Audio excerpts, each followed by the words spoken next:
नमस्कार मित्रों, खेल और खिलाड़ियों की आवाज़ खेल पथ में आपका हार्दिक स्वागत है। खेल सद्भावना बढ़ाते हैं। खेलों से भाईचारे की भावना प्रगाढ़ होती है। ये सब हम खेल मंचों से मान्यों के मुंह से सुनते आए हैं। क्या ये सच है? सीधा सा जवाब है कि कतई नहीं।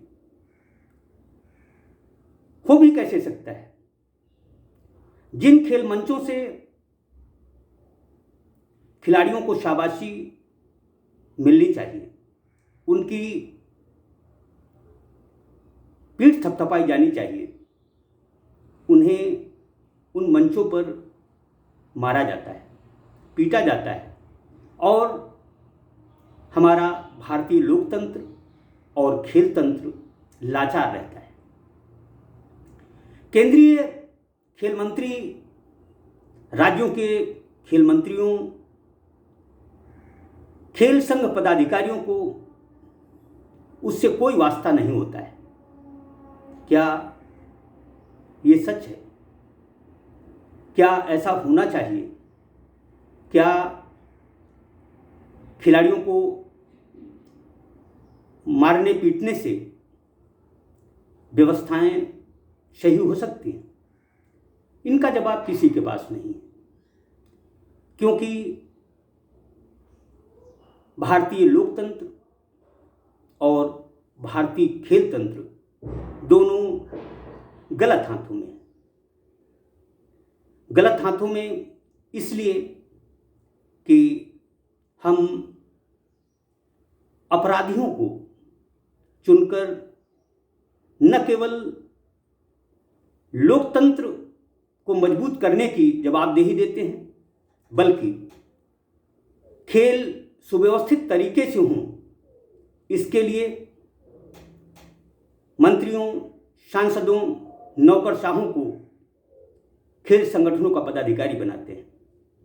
देश के 95% खेल संगठन आज राजनीतिज्ञों, नौकरशाहों की लुगाई बनकर रह गए।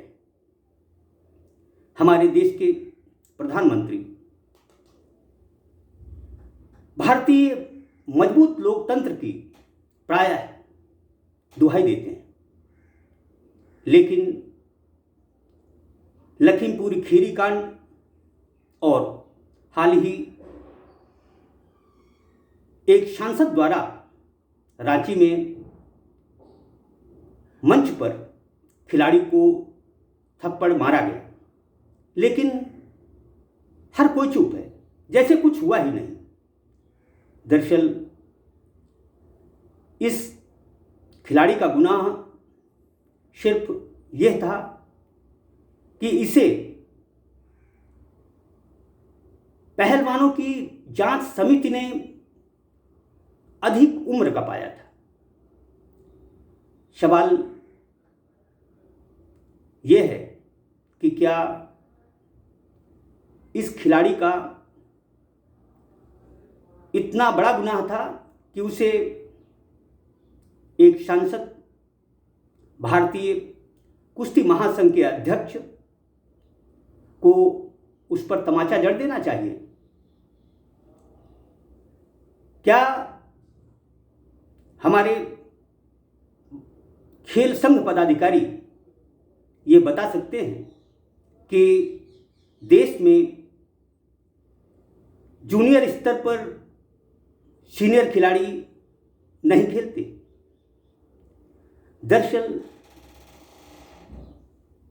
सांसद और भारतीय कुश्ती महासंघ के अध्यक्ष ब्रजभूषण शरण सिंह को उन जिला पदाधिकारियों, प्रदेश पदाधिकारियों की क्लास लेनी चाहिए जिन्होंने इस पहलवान को खेलने की अनुमति दी।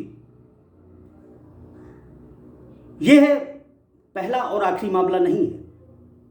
देश में जूनियर, सब जूनियर स्तर पर होने वाली अधिकांश खेल प्रतियोगिताओं में 60 से 70% उम्रदराज खिलाड़ी ही खेलते हैं।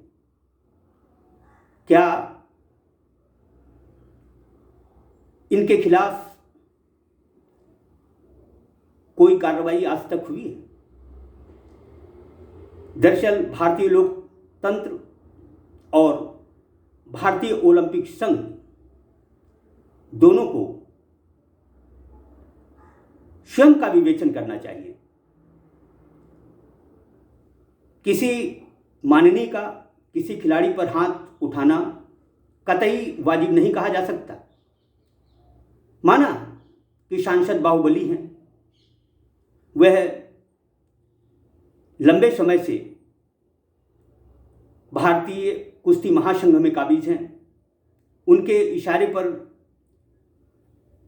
पहलवानों की जिंदगी संवर भी सकती है, बिगड़ भी सकती है। गुस्सा क्या उन्हें खेल भावना, सद्भावना, भाईचारा बढ़ाने की अनुमति देता है? मैं समझता हूं कि सांसद और भारतीय ओलंपिक संघ के अध्यक्ष के खिलाफ कोई आवाज नहीं उठाएगा। भारतीय ओलंपिक संघ के अध्यक्ष, सचिव हों या केंद्रीय खेल मंत्री अनुराग ठाकुर, वह पहलवान खिलाड़ी के साथ हुए नाइंसाफी पर अपनी जुबान नहीं खोलेंगे। यह हमारे देश की विडंबना है कि खेल हो या लोकतंत्र, हमने हमेशा अच्छे लोगों की बजाय अपराधी किस्म के लोगों को अपने हित के लिए आगे बढ़ाने की कोशिश की है। यह निहायत शर्मनाक है। इस तरह के मामलों को न केवल संज्ञान में लेने की जरूरत है, बल्कि इनकी पुनरावृत्ति न हो, इसके लिए कड़े कानून बनाने की भी जरूरत है। दरअसल इस मामले में सांसद और भारतीय कुश्ती महासंघ के अध्यक्ष को करोड़ों खेल प्रेमी भारतीयों से माफी मांगनी चाहिए। इतना ही नहीं, उन्हें जिस जिले का वह खिलाड़ी है, उस जिले के अध्यक्ष, सचिव तथा प्रदेश कुश्ती संघ के अध्यक्ष और सचिव को भी तत्काल बर्खास्त करना चाहिए, क्योंकि इनकी वजह से ही एक जूनियर स्तर का पहलवान उम्रदराज पाया गया।